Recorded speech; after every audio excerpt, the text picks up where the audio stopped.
Undead Labs shocked and surprised the State of Decay 2 community at E3 this year by showcasing the long-awaited Return to Trumbull Valley DLC, which is now available to download and play, adding new story content, new weaponry, and an opportunity to revisit some memorable locations.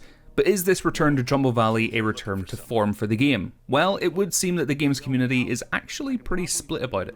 First of all, let's talk about the positives. It's always great to see new and fresh content coming to a game that will help breathe some more life into the game's community, no matter how small that breath is. It's great to see that Undead Labs have equally finally listened to players who were looking for more story content, and I think it's also really cool that at the end of the trailer it said that the DLC was ready to download and play right there. There wouldn't be a 2-week wait or more until players could get their hands on it, and I think that's all really, really cool, and it should be celebrated. However, I think for a lot of people in the community, the Heartland DLC isn't the return to Trumbull Valley that they were hoping for, and there's a lot of strange decisions that have been made by Undead Labs that has led community members to be slightly baffled by it all. First of all, much like the Daybreak DLC, the Heartland DLC is quite separate from the main game experience. You won't be able to take any of your existing community members into Trumbull Valley, and you have to play it with the 2 sets of predetermined characters that are set out for the 2 storylines that play out on the map. Now, I think most players would be okay with that if there was a way to have the Trumbull Valley map added into the map rotation for the normal game, but unfortunately, that is not the case as of right now. At the moment, the only way I've seen that players can play with existing characters on this map is if you join someone else's game in multiplayer and they are hosting the Heartland DLC. It is possible though that the dev team could change this later down the line, who knows, and at the same time it's not completely different from what happened with the Lifeline DLC in the first game. It was a completely different map, but you had to start with fresh characters, so it's not like what Undead Labs have decided to do here is completely out of left field. I think the main issue is arising from the fact that the community believed there would be more freedom in how they could play on this map. Perhaps that's the fault of Undead Labs for not communicating fully from the start, perhaps it's the fault of the community for jumping to conclusions, perhaps both.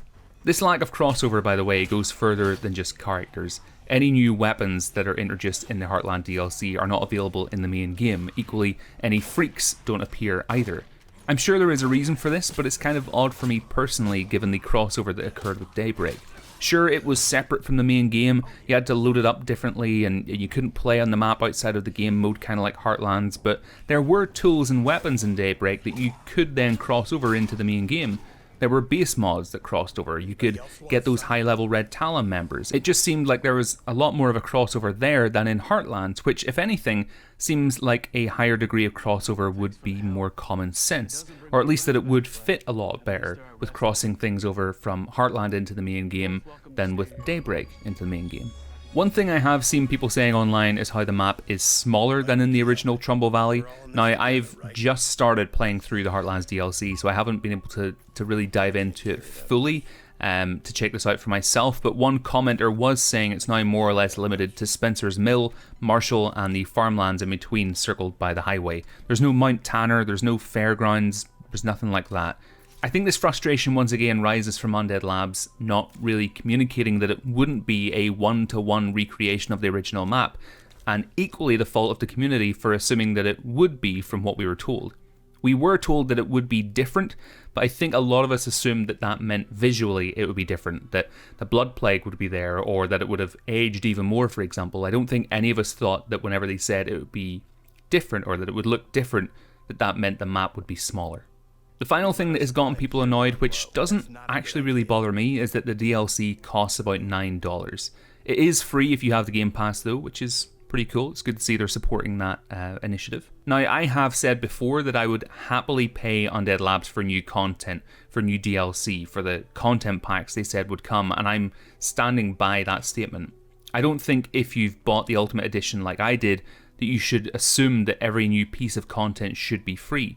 I think if you want to see new content come to a game, you should be willing to pay for it. And I equally think that the fact you have to pay for that DLC means that you have more of a right to criticize it, because at the end of the day, you're spending your hard-earned cash on it. Will I get the Heartlands DLC? Well, I actually have. I purchased it there last weekend. I am really excited to jump into it, and we'll be doing a playthrough of it here on the channel. For me, I'm one of those people who has been advocating for more narrative content, and I want to see what they've done narratively in Heartlands, as well as with the Trumbull map. No doubt I'll give my thoughts on whether I think it was worth the money after I've played through the storylines, but at the moment it's been interesting to see the community quite split in their reception of this announcement. One thing I will say is that whenever Heartlands first released, it seemed like there was a lot more negativity around the Heartlands DLC. As time has gone on and people have had their hands on it for longer, it seems like that negative sentiment has begun to dip, and there's been a lot more positive discussion around the DLC, which is actually really nice and really encouraging to see. It's been great to see the devs actually really interacting with the community and having fun with it on the dev streams. I think it's really kind of injected this really nice feeling into the community again after such a long time. For me though, I'd really love to know what you think of the Heartlands DLC down in the comments below, but in the meantime, thank you so much for spending time here on my channel. I really appreciate it. Feel free to subscribe for more videos that are on the way, but until next time, have a great week, and I will of course speak to you all soon.